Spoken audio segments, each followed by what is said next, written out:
Please give a warm Madison welcome to Stephen Rinella.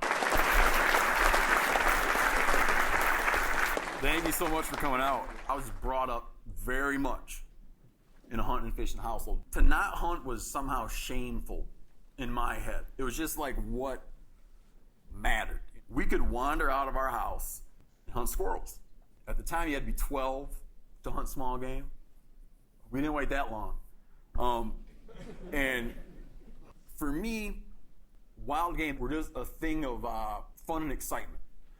But I also recognized that I wanted to be outdoors, and that's what I was going to do for a living. And I hit on this idea early on. I was like, I was going to be a mountain man, you know. Had no idea that I'd been born, 200 years, 170 years, too late. But in order to make my living in the outdoors, I was going to do what the mountain men did, and I was going to become, fur trapper. And after 10 years of just, trapping my ass off, I eventually just bagged it. When I finally gave up on fur trapping, I went away to college, and I entered into what I consider sort of the zenith of my existence, right? It was like the emotional, moral apex of my existence as a hunter was sort of thrust upon me when I went away to school and found myself, like so many people in this room probably have, is like the dirt poor, broke college student. But in my case, I happened to pick a school. I went to up to school in the Michigan's Upper Peninsula. I picked a school where there was phenomenal hunting. I lived with my brother and a couple of friends of ours, and we went to school and we ate deer. And our mantra was burgers for lunch, steaks for dinner. What was so revelatory to me about that happening to me, is that I had struggled so long for this idea of like, how do we value, how do we value wildlife, the abundance of it? What does it mean to us personally? Like, what is that animal worth to you, And I found that for me, by hunting for my own food, I was able to achieve a thing where I set the value. And I placed the value, I decided, astronomical. Can't be named, There's no price tag you could possibly put on it. That set of experiences for a very finite period of time formed the basis where I then said, like, this is the most meaningful way to eat. This is the most meaningful way to have that existence with the natural world and to be a participant in the natural world. And I've largely, I've tried to stay true to that now. I'm not going to lie and sit here and say, like, oh, if it wasn't for hunting, I wouldn't be able to eat. I'd eat just fine, Spiritually, I would feel starved to death. And I found that many, many things for me came out of hunting. Before coming here, I reread Sand County Almanac by Aldo Leopold. And he said, it must be a poor man who achieves freedom from fear. And thinking about that quote, I was thinking about when I was a little kid, going down into these ravines we'd hunt and just being terrified of it getting dark. And anyone's ever sat in the woods and watched it get dark at night? Like, everything gets its chance to be a bear, All night, there's like a stump. It's clearly a stump. That's just a stump. But like at 6:15, that thing is a bear. I'm so happy for that now, those feelings of being scared, that it's just come to be that I feel that hunting thrusts us into all these situations that we don't get in our normal life anymore. I went on a hunt for Dall sheep with my two brothers, and we calculated out our food. We were eating freeze-dry food, and we ran out of food so fast. And we were out there for 9 days, and it got to where we were taking these hulls, methyleptus, hulls, and cutting them for rations. Like, we'd cut them in half. I'd be like, that's your hulls for today, And we ended up getting a black bear. And taking the black bear fat, we rendered the black bear fat down into oil. And then fried pieces of black bear meat in that oil. And eating that and having it be that if I had to pick one meal in my life that's like meant something to me, it was the meal A, and that was the meal that I had like the most hungriest, most satisfying meal I've had. Hunting is within us. We just recently stumbled into this idea that maybe some of us won't.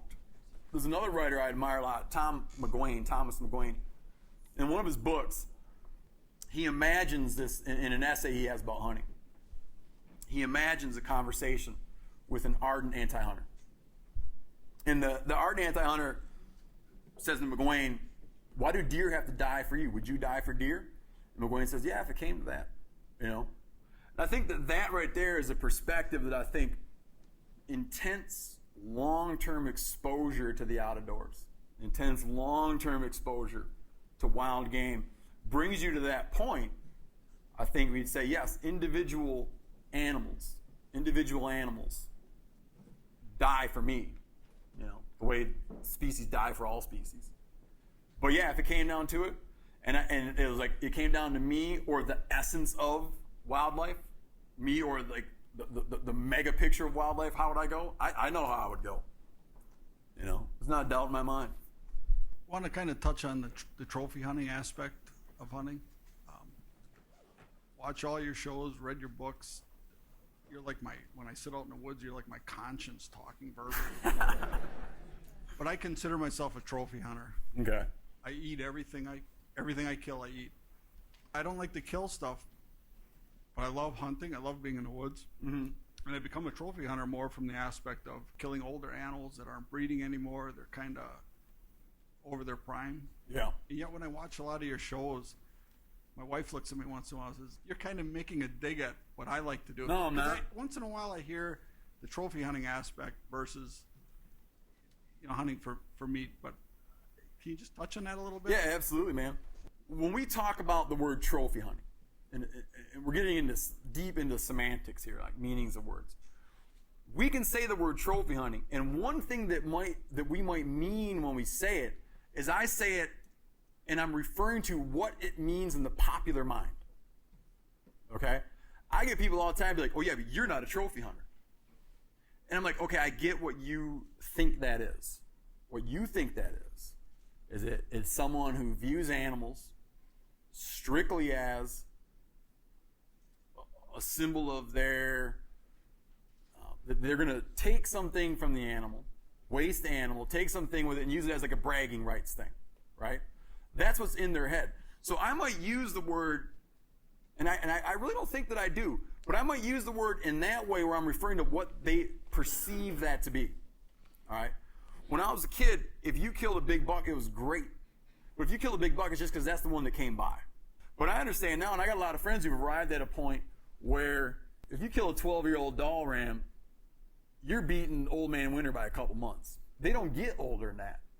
So some guy that might go up and be like, he wants to kill the biggest, baddest ram on the mountain, who's probably in the end killing a sheep that is just, he's past his sexual prime by 2 years, by 1 year. He'll never make it through the winter. You don't kill 13-year-old doll rams, rarely. It's like you're removing animals already moved. Is that guy a trophy hunter? Maybe he's like a sheep conservationist. So it just gets way too complicated in all these conditions and circumstances for me to act like it's bad. What I'll say is bad is this, and I've met people like this, many, unfortunately, who do. They go out and they kill something. They don't care about where it came from. They don't care about what it takes to sustain it. They don't care about its position in culture, how it affects people. They want to go home and show pictures of big rack. I'm sorry, man. Like, I think a lot of people go through all kinds of gymnastics to try to act like that doesn't go on, but it goes on. You get this idea where it's supposed to be like, oh yeah, we're all in it together. But you know what? There's some people who I'm not in it with. You know? I know for a fact that you're not one of those guys, right? But there are guys out there that I'm not in it with. I'm not on their team, you know, if they disrespect wildlife. But what does speak well to me is the guy who's willing to go out and say, no, I've picked an animal. I'm going to hunt for that animal. I don't need to kill something. If I can get that one, I'm going to do it. I'm going to enjoy it. I want my season to last all season long. If I shot the first buck I saw, I'd be done 5 minutes into the season. I'm an outdoorsman. I like to be outdoors. That's the deer I'm after. Great. You know, I wish there was more people like that. So tell your wife she doesn't know what she's talking about. And on that wonderful note, let's give Stephen Rinella a round of applause.